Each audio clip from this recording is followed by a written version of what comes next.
How long were you in there alone? When I told him, he nodded slowly and looked back at the treeline in his rearview mirror. His jaw tightened in a way that told me everything I needed to know. This wasn't the first time someone had stumbled out of those trees looking like I did. This wasn't new information to him. "Don't go back," he said quietly. "Not to that section. Not alone." I never asked him why he said it like that, like he already knew, like he had seen it too. Like he had maybe driven the same road at dusk before and seen something standing at the treeline that had no business standing there. I never asked. Because honestly, I didn't want the answer. Some forests are beautiful. Some are peaceful. And some of them have something living inside that has learned to be patient. Learned to wait. Learned to follow.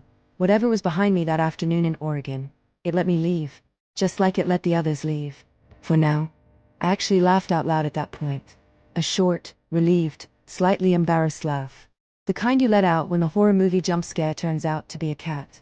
I slowed my pace and started navigating more carefully through the undergrowth, watching my footing on the uneven ground. That was the moment it chose. Because that's what I believe now, that it had been watching me long enough to understand my patterns. Long enough to know exactly when my guard would drop. Long enough to be patient in a way that no animal I know of is patient. It had waited for the precise moment when I relaxed. Then a branch snapped behind me. Close. 20 feet at most. I ran. I cannot tell you what I saw when I looked back over my shoulder, because I've asked myself that question 100 times, and I still don't have a clean answer. Something tall. Something that moved between the trees in a way that felt wrong. Not like an animal, not like a person, but like something that understood how to use the forest as cover. Something that knew exactly what it was doing. It didn't chase me with speed. It moved with a terrible, unhurried confidence, like it already knew every possible direction I could run. Like the forest itself was working with it. I hit the Forest Service road 6 minutes later, bursting through the last line of brush and stumbling onto the gravel with my lungs on fire and my legs shaking so badly I had to grab my knees just to stay upright. I stood there bent over, gasping, staring back at the treeline. The trees were perfectly still. Whatever had been behind me had stopped exactly at the edge of the forest. It didn't follow me into the open. It just watched me from the shadows. A logging truck passed within 2 minutes, and the driver took one look at my face and pulled over without me even waving him down. He drove me to my car without asking many questions. Just one. This time I didn't turn around slowly. I spun around fast, took 3 quick steps back toward the sound, and stopped dead. Still nothing. But this time I noticed something else. The forest on both sides of the trail had gone absolutely silent. No birds. No wind moving through the branches. Just that thick, heavy quiet that feels less like peace and more like everything around you holding its breath. I took my earbuds out completely and dropped them in my pocket. My hands were steadier than I expected. My brain was still trying to rationalize, still trying to build a logical explanation out of nothing. But something deeper, something older than logic, had already made up its mind. Something was out there. I started walking again, slower this time, listening hard. For about 2 minutes, nothing. Then, so gradually I almost missed it, the footsteps came back. Matching mine exactly. Same rhythm. Same pace. When I sped up, they sped up. When I slowed down, they slowed down. Not an echo. An echo doesn't speed up when you speed up. An echo doesn't slow down when you slow down. Something was deliberately matching my pace. My mouth went dry. I reached for my phone to check how far I was from the trailhead. 4.3 miles. More than an hour of walking at normal speed.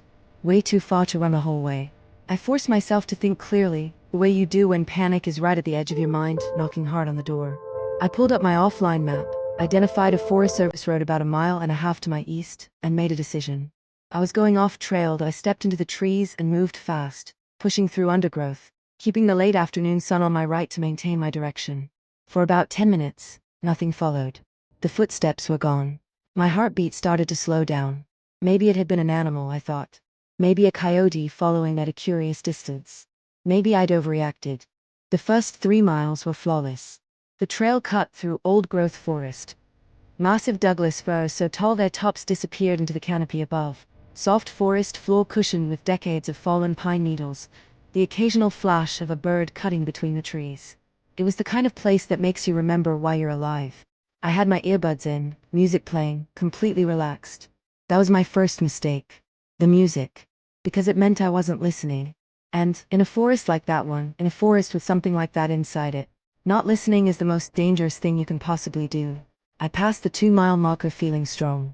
Passed the 3-mile marker and stopped briefly at a small creek crossing to refill my water bottle and eat half a protein bar. The forest was gorgeous around me. Still, peaceful. I took a photo of the creek and sent it to my roommate back in Portland with the caption, "Jealous?" He replied immediately with a thumbs up emoji. That was the last text I sent from inside those woods. Because when I finally pulled one earbud out around my mouth, I had to take a drink of water. I heard it immediately. Footsteps. Steady, unhurried, maybe 20 feet behind me on the trail. I turned around fast. Empty trail. Trees. Silenced, I stood completely still for a full 30 seconds, watching the trail behind me. Nothing moved. No squirrel. No deer. No other hiker coming around the bend. I told myself it was an echo, my own footsteps bouncing off the trees in some strange acoustic trick of the forest. I put my earbud back in and kept walking. I pulled it out again 10 minutes later. The footsteps were still there. I couldn't see it. I couldn't name it.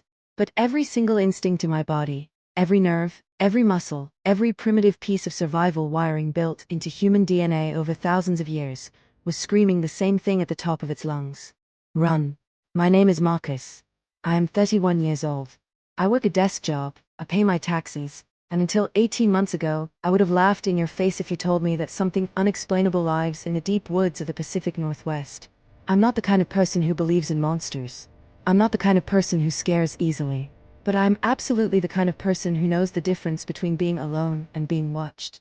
And that afternoon in the Oregon forest, I was being watched. It started so ordinarily that it almost makes the ending worse. It was a Thursday in late August, one of those rare Pacific Northwest days where the sun actually shows up, and the sky goes that impossible shade of deep blue. I'd taken a personal day from work, driven 2 hours from Portland, and hit a trail I'd been meaning to explore for months. Moderate difficulty, well reviewed online, about 9 miles round trip. Nothing extreme, nothing dangerous. Just me, my pack, and a perfect late summer afternoon. I remember sitting in my car at the trailhead parking lot, lacing up my boots and feeling genuinely happy. Not the surface level kind of happy you perform for other people. The real kind, the quiet kind, that settles in your chest when life slows down for just a moment. There were 2 other cars in the lot when I arrived. Both empty. Whoever they belonged to was already deep on the trail ahead of me.